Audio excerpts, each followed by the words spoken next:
Good afternoon, ladies and gents. It's the 11th of July 2024, and today we're going to be talking about food preps or food options during an SHTF situation. So next on our list of prepping items is number 2, closely following the water. This is quite a large subject, so I'll try my best to sort of cut out some of the bullshit and just try and summarize it for you without missing out any of the important stuff. First and foremost, actually, before I crack on with this, I'm going to be again as normal with these first 15 videos. I'm just going to throw up some slides there. Um, Main reason for that is just to try and sort of prevent anyone from falling asleep, really. First and foremost, food is right up there with water and is just as critical.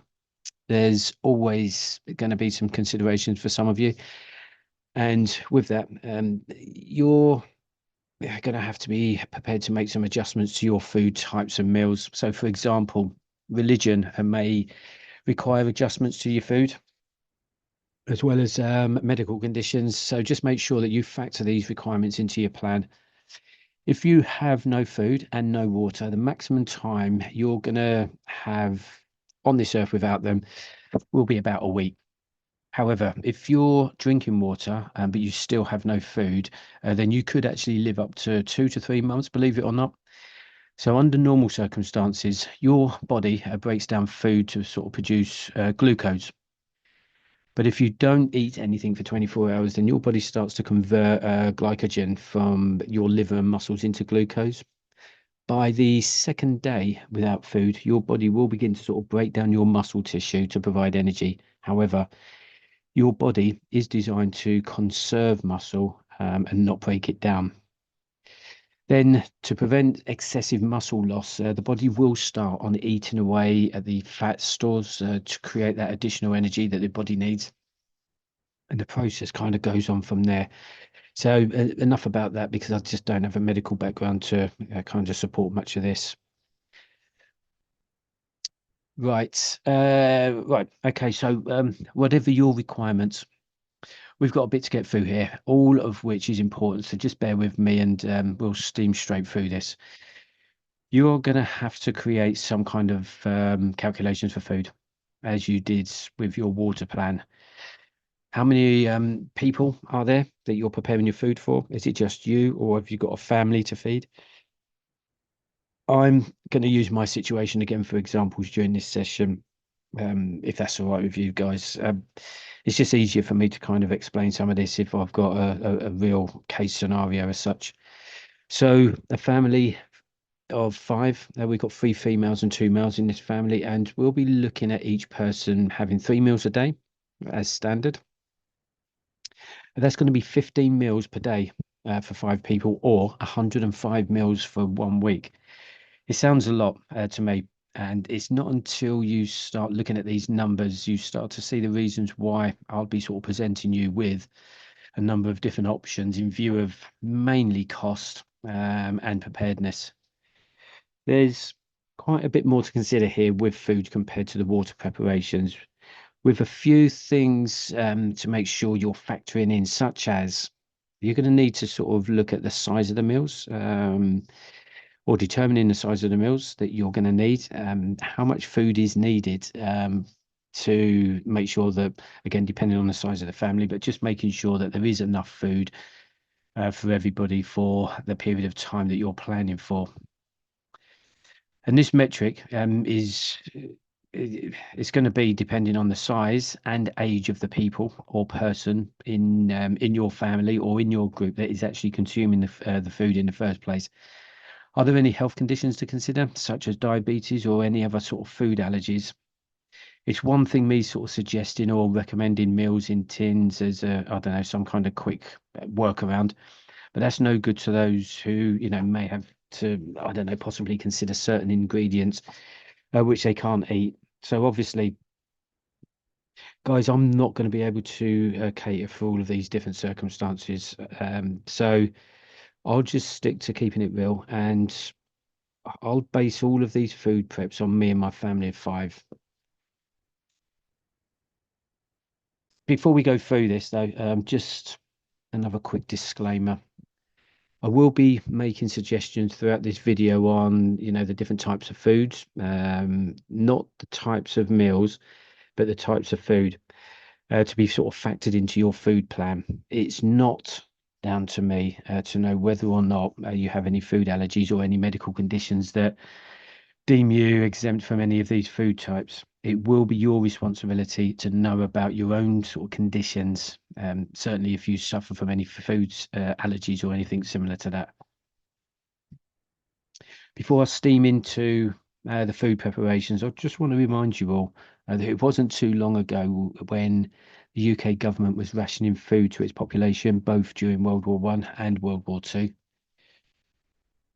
And again, I know many of you don't or won't believe that a new world war has already started or believe that it will happen during your time here on Earth, but I'm here to merely sort of point out the facts and to provide any of you really with any kind of pointers on what you can do to sort of help soften the blow.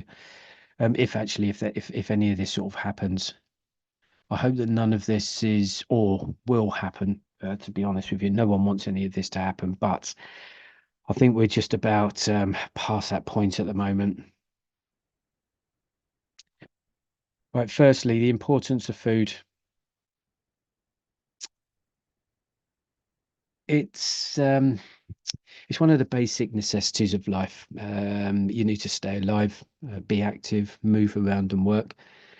Food is needed to build new cells and tissues for growth, to stay healthy, and also heal yourself if hurt or injured or unwell. And as well as food being there really to sort of fight off any infections that you're likely to get.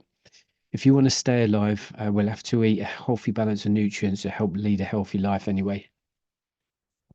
It's nice if we can sort of get out to some of those fancy restaurants and eat some decent food, or I don't know, get round to the parents' house and have one of those lovely Sunday dinners, a bit of lamb, chicken, beef, some roast potatoes, loads of veg, a Yorkie or two, and drizzled with a nice thick gravy. But we're not talking about that kind of food today, unfortunately.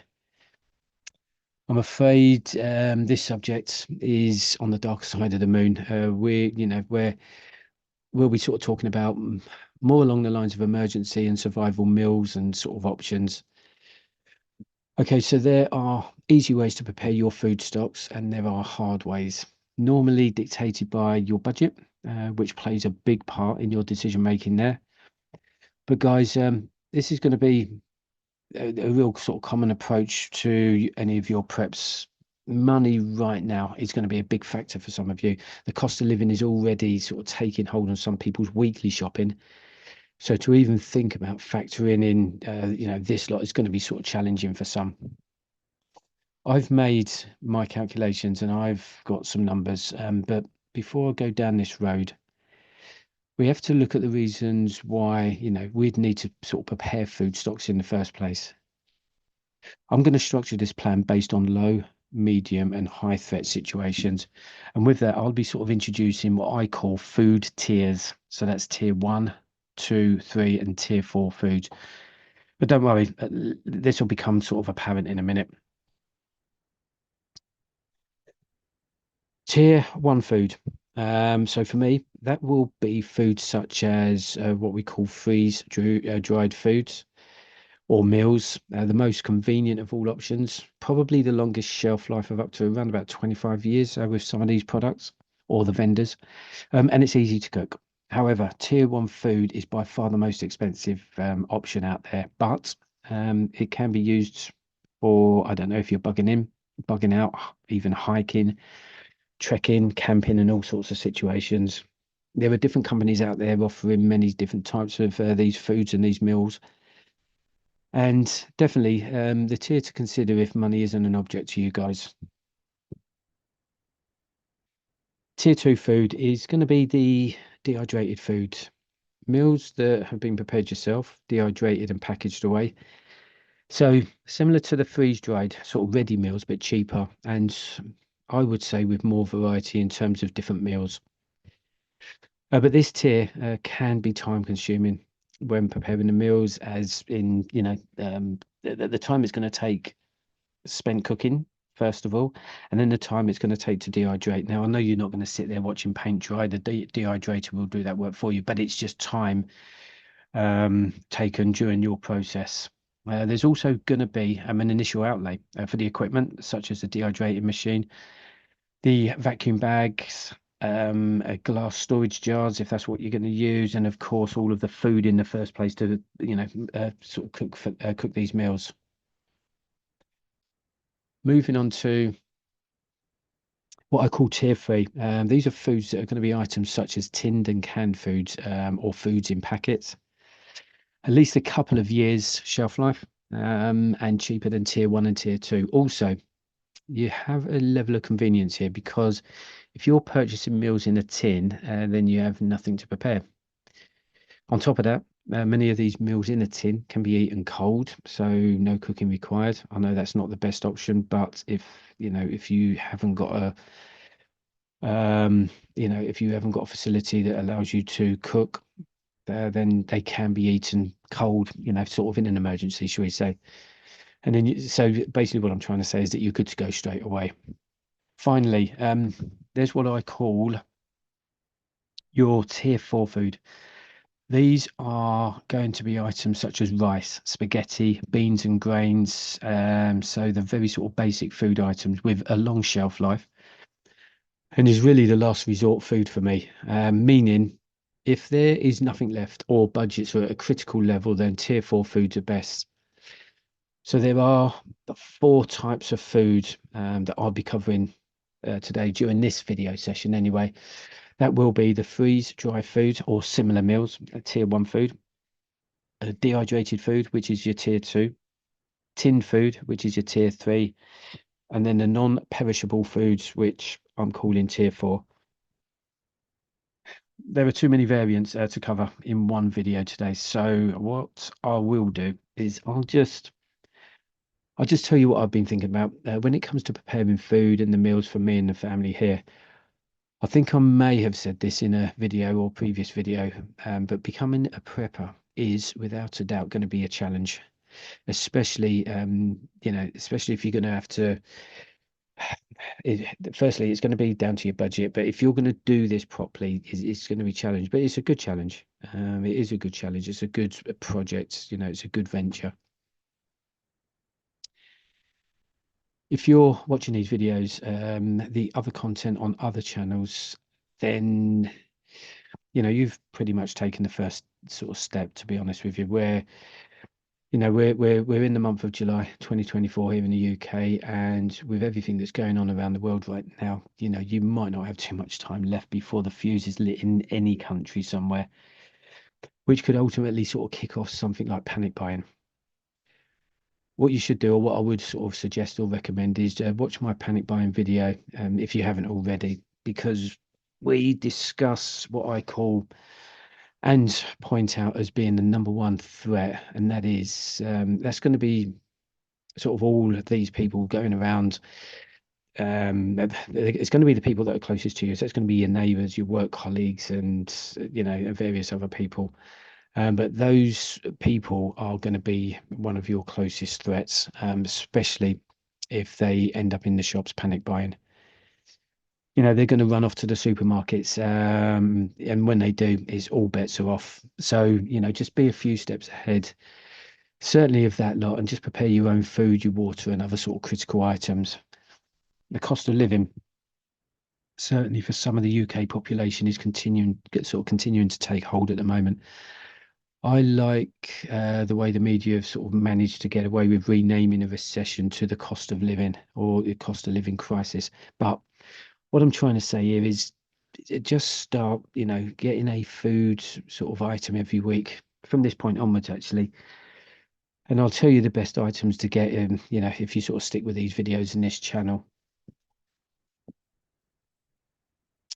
Right, and I'm going to start with the most expensive food option, and that is purchasing pre-dried or freeze-dried meals. So that's your tier one foods. No matter what meal types you choose, the numbers you aim for in terms of how many meals or servings will really be sort of determined by those factors again. How many do you have to feed and over what period of time? I'm just going to go through my food calculations based on the following.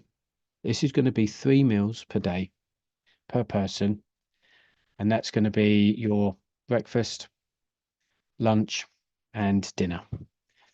It's important to try and ensure that every person in your family or group, including yourself, eats 3 square meals per day. Start the day with some kind of breakfast.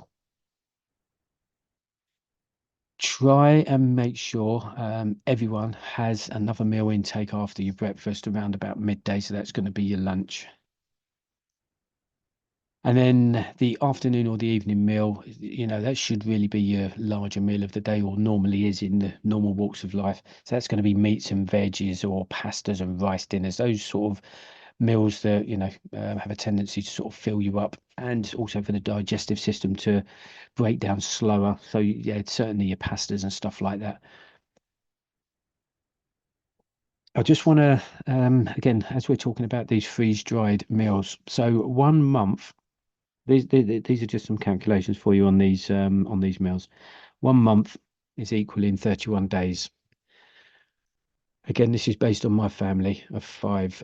That's going to be 93 servings per person.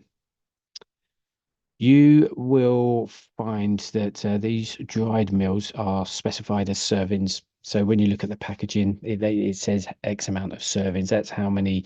So a meal, you might have a meal like spaghetti bolognese, but there could be 4 servings in the pack. And then you sort of simply sort of multiply the 93 by the number of people to be included in your food plan. So for instance, I've just said 1 month is 31 days. That's 93 servings for one person. For me, I'd have to times that by 5 because there's 5 of us. But basically what I'm trying to say is that you multiply 93 by the number of people to be included in your food plan, and then multiply that number by the number of months you're planning for. So for example, like I was saying there, this would be my plan. 5 people having meals for 1 month. That is 556 servings. For 4 months, that is 1,860 servings. And for 8 months, that's 3,720 servings. And for 12 months, it's 5,580 servings. So a lot of servings. Now, the problem with this type of meal, um, I think it's probably one of the biggest sort of downfalls for me, only because I haven't got an endless pot of money, but it is the cost. That would cost, if I wanted to get 12 months worth of freeze-dried food at 5,580 servings, that's going to cost me thousands of pounds. Moving on though, what you will find, or what I've found when looking through the menus of some of these companies, is that a lot of the meals just seem to be pasta or rice based. Kind of makes sense really, because they have a very long shelf life regardless of whether they're freeze dried or not. But you can throw in some freeze dried veggies or vegetables and meat into the mix. Then there's if you've got like a freeze dried meal, then it's sort of just pasta, and you add other components into it, then you've got a pretty good meal there. I'm going to be honest with you though, it all depends on the SHTF situation. How bad is it and how long will it last for? Because what you will find is that if the shit is bad and it looks like that you're going to be sort of relying on this food plan for months, then it's not going to be, it's not going to be about how many meals that you've got, or the taste of the meals, to be honest. What I'm trying to say here is it's okay having all these nice meals, and you can kind of cope with that for 2 to 4 weeks. That's okay. When we are talking about sort of 3, 4, 5, 6, 7 months down the line, it's not really necessarily going to be about the taste of the meal. It's whether you've actually got food to eat in the first place. So that's all I'm trying to sort of get across there. Again, it's going to be difficult because in an SHTF situation, 9 times out of 10, we're not going to know how long it's going to last for. So we've got to ask ourselves, how do we plan for that? For me, ideally, you need 12 months worth of food. But that, guys, is expensive. So that's why I say, if you haven't got the money, or cost of living's sort of hitting you hard and stuff like that, just get one item a day, 1 item a week, or whatever it is, whether it's just one tin, and just put it away. like I've said in my other videos, I don't know if any of this is going to happen. But if it does, then, when is it going to happen? And again, that's another answer. That's another question I can't answer. So just my advice is just start now. Okay, just start now, and that's it. Now, the worst part of these dry food calculations is going to be the cost, like I've just said. Typical costs for a family of five purchasing freeze-dried food, let's say, for example, for bugging out. So five people eating 3 meals per day, 7 days a week is 105 servings. That's 210 servings for 2 weeks, 315 servings for 3 weeks, and 420 servings for 4 weeks. Looking at some of the popular brands out there, they provide buckets of freeze-dried meals, normally based on servings. So you can buy freeze dry. God, I'm bloody struggling with that. Freeze-dried emergency food buckets with 60 servings in. The emergency food will be this particular bucket will be lunch and dinner type meals, but no breakfast. You can buy an 80 serving bucket containing just freeze dried rice, chicken, and beef, allowing you to then sort of add those or add your own sort of herbs and spices or vegetables, etc., to that pack. So basically, what I'm trying to say is you can have a full meal that's already made up for you, or you can have components of a meal and make up your own meals. Instead, though, for me and my family, if we're factoring any freeze-dried meals into our plan, I would be looking at the following option, and that is 3 meals a day, which would be breakfast, lunch, and dinner for a 3 week period, which is 315 servings in total. So I would be looking at 120 servings breakfast. So the breakfast bucket for this particular brand is going to cost me £279. So giving you products or pouches of things like strawberry granola crunch, brown sugar and maple multigrain cereal, crunchy granola, and an apple cinnamon cereal. So not going to lie, guys, that actually sounds quite nice. Then I'm going to be looking at 120 servings for lunch. The lunch bucket costing £329, giving you servings of different soups mainly. 120 servings for dinner. The dinner bucket costing £329 as well. Some of the dinners I mentioned earlier will be things like the pasta or rice dishes, a cheesy lasagna, creamy pasta, pasta Alfredo, and a chili mac. For those 3 weeks, that's going to cost me £937 for 3 meals per day per person for 3 weeks. So that's for five people. But a 4 week supply is preferred. I don't, the 3 weeks doesn't, it's neither here nor there. I don't know why. It's just the 4 weeks seems to be better. So that would be better for me. And like I say, if money's no object, then you can go out there and buy sort of longer term packs which contain anything, from sort of 1,440 servings, which includes breakfast, lunches, and dinners altogether. Guys, there are many different companies out there providing all sorts of deals. So, that some of them are going to be more expensive than others, each offering different sort of meals with different options. I just think that these companies sort of charge a lot of money for what you're getting. On average, it looks like they're between sort of 3 to 6 or three, maybe even as high. I've seen them as high as £7 or £8 per serving or per meal. Some are charging you £6.75 for a simple meal. I thought that price actually, when we look at this slide, I actually thought that price was for both of those meals. It's not until you go in there and you either choose one or the other. So that's, for me, that's £6.75 for that pack. I just think that's quite expensive.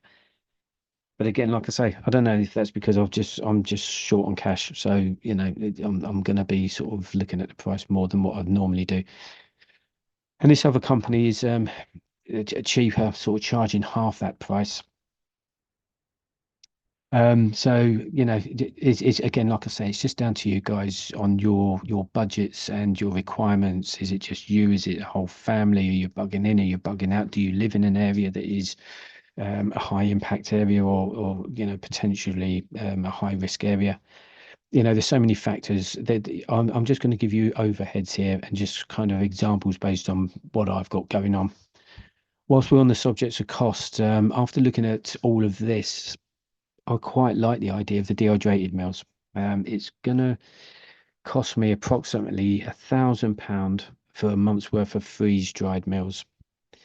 If we were just gonna have a month's worth of tinned meals, then we're only gonna sort of need, well, 3 tins a day per person, which is 420 tins for a month, costing approximately £840. So it's a little bit cheaper than the freeze dried stuff. However, dehydrating 1 month's worth of food or meals, that's going to cost approximately £500. But it's going to take some time just to cook and dehydrate. Now, if you've got time, or if listen, if you don't mind cooking or you like cooking, it's a hobby for some, or people, it's not a problem. We have to do it every day, so it's either a chore or whatever. But doing the cooking and then the dehydrating is going to be the cheaper option. This is sort of why we'll be mixing and matching these different options for a couple of reasons. Different meal options are going to suit different scenarios, whether that's bugging in or out. And also, it's just, it'd just be good, like for morale, I think, for mixing up these different food options, sort of keeping the variety active. Because what you don't want to be doing is eating the same meal, day in, day out for sort of 3, 4, 5, 6, 7, 8 weeks. That's eventually going to bring the morale down. If you can mix this up, mix the flavors up, the types and stuff like that, that's going to be good for you and the family, or for you and the group. I'm just going to give you a scenario. So let's just say, for an example, a tactical nuke has been used in Europe. Let's say France, for example.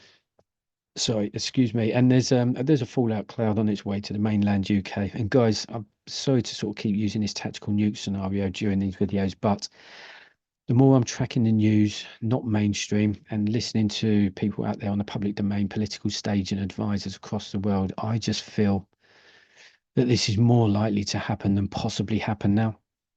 Remember though, guys, this is only my opinion. Okay, so and it's only an opinion. I don't know either way. However, I don't want to be accused of scare or fear mongering, which I'm sure is going to be a label that I'm going to get hit with at some point. But also, listen to this. I actually don't give a shit. So label me with whatever you like, because I've told everybody right from the very beginning of this journey, this channel, and on my very first video, that this is going to be a no bullshit channel. And with that, we will be discussing real world situations. If you don't like reality, then put those bubbles back on your head and just continue watching whatever other shit that keeps you happy. There's absolutely nothing wrong, or nothing wrong, but there's the subjects and the details that I will give you on this channel. There's absolutely no reason why you should be thinking any of it's made up or untrue or not believable. Okay, it's all based on facts. If I'm telling you that there are military assets being moved around the world, or right across Europe at the moment, then that is what is happening. If military postures are changing around the world in different war theatres, then that is what's happening there also. If you've got prime ministers, presidents, and military officials standing up in front of a media camera and addresses the nation, warning its viewers of, I don't know, the threats being made to them by an enemy, then that's what's being said. If countries are releasing emergency preparedness booklets, documentation, and online content to its people, telling them how to prepare for war, sorry, then take that shit how you will, guys. Because honestly, if you think this is all false, misleading, fear mongering, or whatever you want to label it with, then just stop watching this. I am sort of getting on with my life. My family are getting on with their lives, and so is everyone else around me. But that's not to say that I'm going to sort of sit here and be ignorant to whatever's sort of unfolding around the world. Unfortunately for me, I also, for every single viewer on here, um, we're not going to be able to stop this. I don't work for, central government intelligence and no longer in the military. I cannot and will not be that person standing in front of my family telling them that I have no idea what we're supposed to be doing during an SHTF situation. I've said this before and I'll say it again. My missus and kids will be stood in front of me and hoping that I can provide them with some level of reassurance, safety, and protection, as any child would expect from their parents. And that's what's going to happen. I'm not going to be that person stood there with no fucking idea. Right, got that out of the way and slightly off track when we're talking about food. Depending on where you are in the UK and where you're located will determine whether or not you have decided to bug out. I would like to be able to have sort of 3 or 4 weeks worth of freeze-dried foods just for a bug out plan. This means having sort of ready and convenient meals primed to go. The problem, however, is that it's going to cost me approximately £1,000 for a month's worth, for a family of five, that is. And the other problem to factor in is with these meals, when you're bugging out, certainly, is the need for water to cook these meals with. If we've bugged out due to, I don't know, a fallout cloud, then you're just not going to be sort of bugging out with a shitload of water on your backs or in your bags. And water is definitely needed to cook these meals. However, it does all depend on whether you have a good sort of mode of transport. You could have a pickup truck or a van or something like that. With those vehicles, you're gonna have, or you might have room to carry, sort of additional supplies of water, depending on where you're bugging out to and how you're getting there. What I'm trying to say, guys, is that it's okay having freeze-dried meals and stuff like that, but just be conscious that you're going to need quite a lot of water to eat these meals with. So now you've sort of calculated those numbers, you can start to break this down. Like I've said, there are going to be sort of many different variants and options depending on you and your family's food needs. If we go along the lines of any SHTF situation kicking off, forcing the masses to panic buy to start with, we'll need some level of food storage at the very least, because I don't want to be invited to any panic party, just like you guys don't. Sorry to mention this again, but depending on which country you live in and where in that country you're located will determine sort of certain factors in all of your preps and calculations. So for me here in the UK, it is possible that the UK sort of mainland could be hit with a tactical nuke on one of the air bases here, and or a counter value target such as an oil refinery launched from a submarine off the coast of the UK. But it is more likely for a European country to be sort of hit with a tactical nuke. Maybe a country closer to the Russian border. That's probably more likely. Both scenarios, however, they present different levels of threats, and with that, you'll have to consider your options for each eventuality. A possible strike on the UK instantly gives you little to no time in terms of a warning, that is. So you need to be sort of ready to go immediately if you actually go in, or when I say go, that doesn't necessarily mean bugging out. It just means just be ready to go immediately with your plan or plans. If a European country gets hit first, then you'll find that you'll have a bit of time to assess what's happening and then trigger your plans. And let me throw this one in there as well, which is both more likely and possible. That is a nuclear strike anywhere in the world. So that's not necessarily a European country or France or whatever. It could be anywhere in the world, triggering all of the panic buyers to hit the shops, because that's what will happen no matter what. Listen, guys, if the word nuclear is used in an attack and it's on mainstream news, then that's it. People are gonna flip out. They're gonna lose it. Okay. I don't care what anyone says, that's exactly what's going to happen. And unfortunately, that's going to be the larger percentage of the population in many countries. Watch my video on panic buying. There, we talk about panic buyers probably being the most immediate threat and the closest to home for most people, regardless of where you are in the world, and where that strike has happened. But enough about that, as I've sort of gone off track again. I was talking about food, so sorry about this, guys. It's all going off track. If you've chosen to have 1 week's worth of food packed away for, let's say, you and your family, then that, ladies and gents, is a start. The shit could hit the fan next week, to be brutally honest with you. So having something is better than having nothing. And of course, for some of you, money or the lack of it will, be that sort of thorn in the side. And I'm speaking from experience. If money is going to be an issue, and it will be for some people or quite a few people, then you'll have no choice but to factor this into your plan. And the only difference is your preps are going to take longer. And, all I can say with that is just start now. Okay. If you don't think to yourself, well, I can't afford this, I can't afford that, and hopefully I'm going to come into some money, and hopefully this and hopefully that. Okay. Don't hope on anything. Okay. Because if this pops off, and your hopes were due to start after this popped off, then it's not likely to, your hopes are not likely to come through.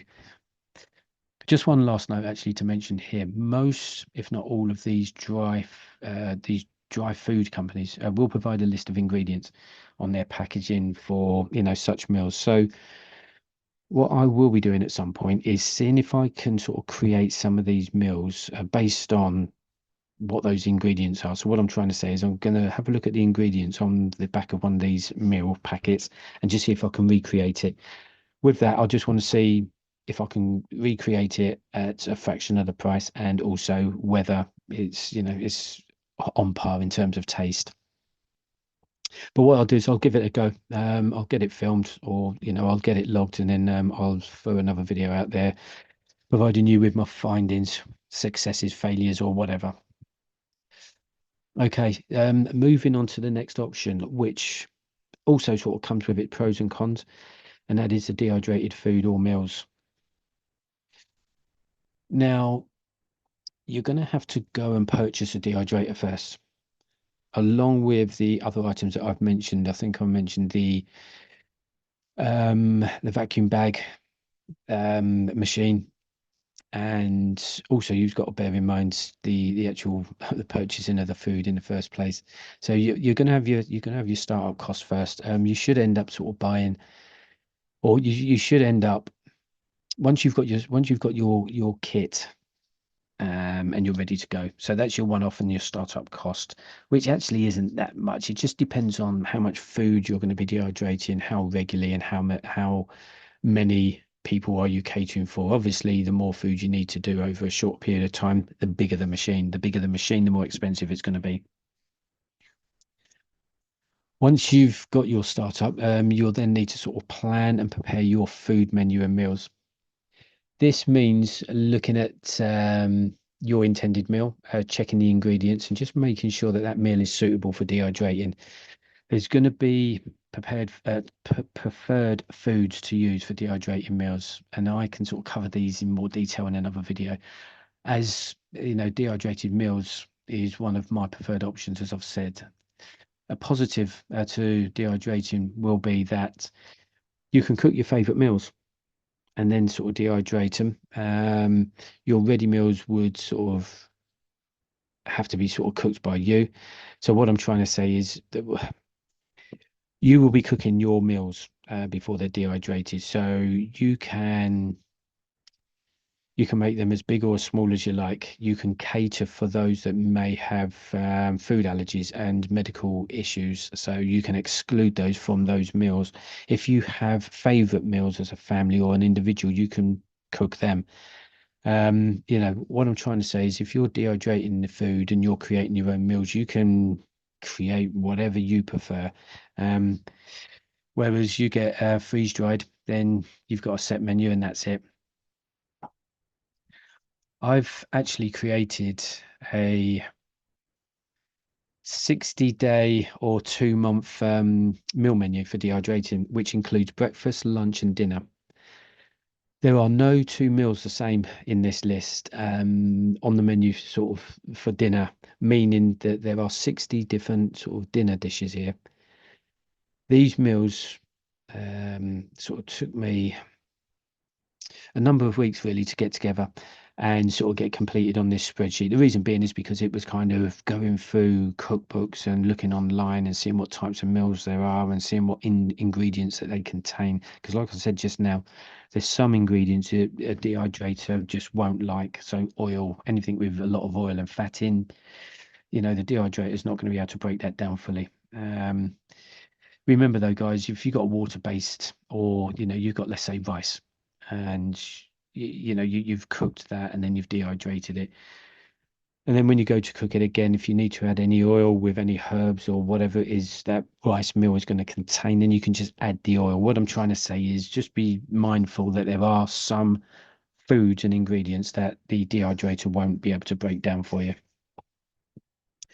So that's where the time has come into being spent on this spreadsheet. What I've done is I've gone through lots of different meals. I've gone through the ingredients, and then I've kind of sort of broke it down into, a manageable section, shall we say. But on the spreadsheet, like I say, I've sort of broken down the meals into sections and also provided links sort of out to the original sort of meal recipes. I start with what I call a core component. So that's going to be meat, pasta, or whatever that is. Then I have the mix, which lists every ingredient needed to create the mixture. Then I have the herbs section. So things like garlic, basil, parsley, and so on. Finally, I have a section at the end called other. And depending on the meal, this could be items such as chicken or beef stock, balsamic, mustard, lemon, butter beans, cocoa powder, and the list goes on from there. Some of the meals I have on the spreadsheet are things like beef cheek and bean ragu, which is a pasta based, or a one pot garlic chicken, which is cooked in rice. We've got a duck ragu and spinach. We've got a honey chicken with rice and steamed broccoli. I've got a steak and caper stroganoff on there. There is a red pepper pesto, just to name a couple really. So what I'm trying to say is those meals that I've just read out there, you're not getting freeze dried unless you freeze dry them yourself. Um, but I'm not being funny. But they just sound I know I know they'll taste a lot better than the freeze dried, but they just sound a lot better. What we need to be doing, ideally, guys, it's okay talking about these methods and stuff like that, but we need to be looking at one of those meals like the honey chicken with rice and steamed broccoli, cooking it, dehydrating it, and then re-cooking it, not re-cooking it, rehydrating it, and then just seeing what it tastes like. So a before and after scenario. I don't think it's ever going to taste as good as what it does before it's dehydrated, but as long as it's not massively different. Just quickly, I found a method picked up online from somebody in the US dehydrating food. She breaks the process down into sort of simple logical parts, and I like logic. Um, so if she's going to, I don't know, be dehydrating, let's say something along the lines of a chicken Spanish casserole. She cooks and dehydrates her meat first, whether that be chicken, beef, or whatever. Then she creates the mix. So for this example, she'll have some cooked white rice, some boiled kidney or black beans, some sweet corn, salsa, and a tin of creamy chicken soup, which she mixes it all together in a bowl and then sort of dehydrates that mix. Then she measures out a quantity of the dehydrated chicken and dehydrated mix into a vacuum sealed bag. Before sealing the bag, she'll add some seasoning, herbs and spices, and salt and pepper, etc. And then the vacuum seals the meal in a bag, which is perfect. So with that logic, I've created that spreadsheet based on that method, if that makes sense. So making sure that there's definitely meals, liked by everybody. And what I like about this idea is that you can create your own favorite meals, and guaranteed these dehydrated meals are going to taste a lot better in terms of flavor because you can add as much sort of herb spices or what's the other word? There's another one. Anyway, herbs and spices, add those. And you can add you're creating your own meals, guys. That's all I'm saying. Anyway, enough on that because I'm going to be doing another video actually just on this dehydrated meals plan, so that you can see what I'm doing really and what I'm talking about. What I will be doing on that video is I will actually do that meal that we just said there, that Spanish chicken casserole, and I will use my dehydrator here, and I'll go through the process, and then I'll also cook the meal afterwards after a week or so, and but I'll let you know. It's going to be a taste test, and I'll let you know how good or bad it is. Okay, moving on to where are we? Tier 3, which is it's going to be your tin food. This type or category of food will be straightforward in that there are food in tins and cans or even packets providing a packet meals with a fairly long sort of shelf life. Packet meals with long shelf lives are more likely to be sort of dry foods of some type, shall we say. However, with the tin food, you need to be looking for meals in tins. So that's like a complete meal or something that's okay, more than one more than one sort of component in there. This will be things like sausage and beans or ravioli in a tomato sauce or similar, something along those lines. You will also want to look at spaghetti bolognese in the tin, that is, or you guys in the US, you call them cans. So we're looking for stews in cans, curries in cans.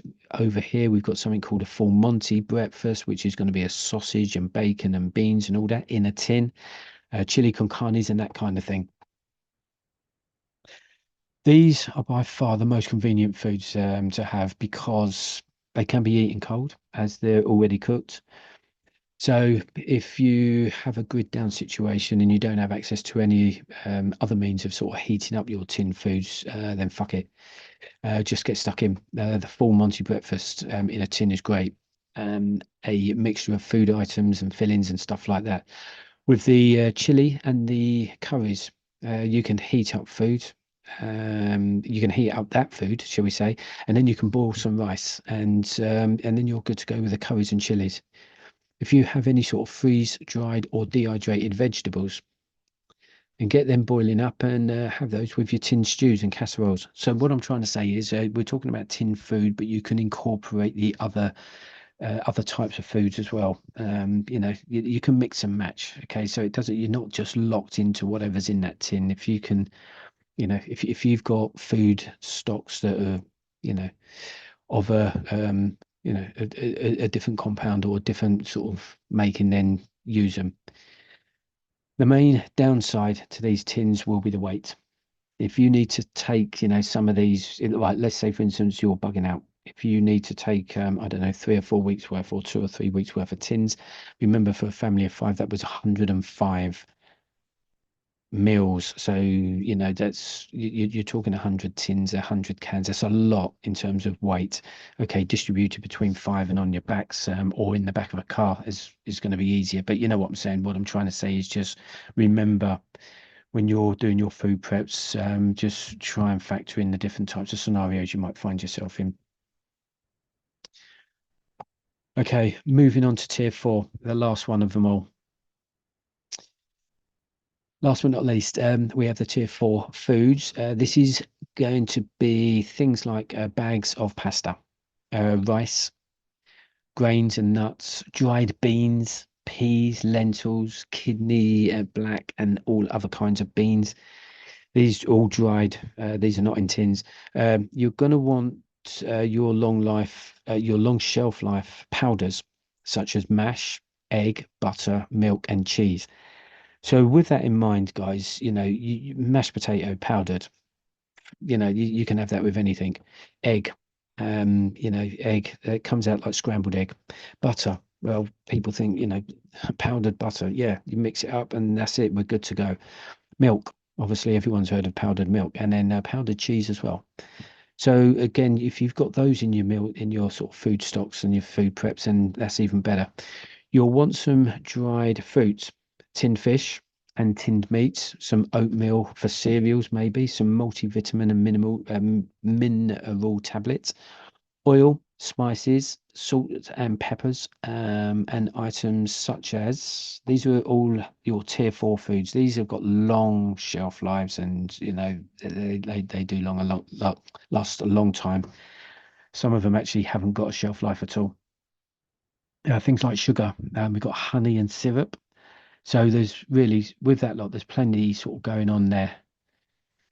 And I'm sure you can add a load of other items too. What I'm trying to say is your options are vast. How you do it is up to you, but you can mix and match and get some really good sort of meals going. Again, I'll do another video on the tier four food preps. Tier four food, it's going to take you back to basics in some respects. But don't get me wrong, you can still definitely sort of spice up these tier four foods and meals. I kind of like the thought of the tier four foods because when looking at this, I've now sort of started looking at baking my own bread and looking at sort of growing my own veggies, believe it or not. So, it's kind of forcing me back to the real skills, the real basic skills that, humans had to rely on before all of this other stuff that we've got here. I'm even sort of thinking about shelf life of yeast sachets and flour grains so that I can sort of make my own flour from the grain. So what I'm trying to do is kind of picture having to go right back to the very beginning. So if I've got sort of flour grains which last God knows how many years, I'm gonna sort of learn and understand how to sort of break that down into flour. These yeast sachets would be added to the flour with water, and off we go. We're making our own bread. You may want to have soups included in your plans for some of your lunches, and you can't sort of have soup without a couple of slices of bread, can we? So when we're talking about bread, it's okay, making the bread, but what are we making it for? So things like soup and sandwiches, and the list sort of goes on. I know some of you are going to be sort of saying, well, how about the butter? Well, don't worry about that because we've just spoke about the powdered butter. And it's not until you really start putting yourself into the zone that you start to use your imagination and sort of pull back those layers. I didn't know that you could buy sort of powdered butter up until recently, even powdered peanut butter, a long life butter.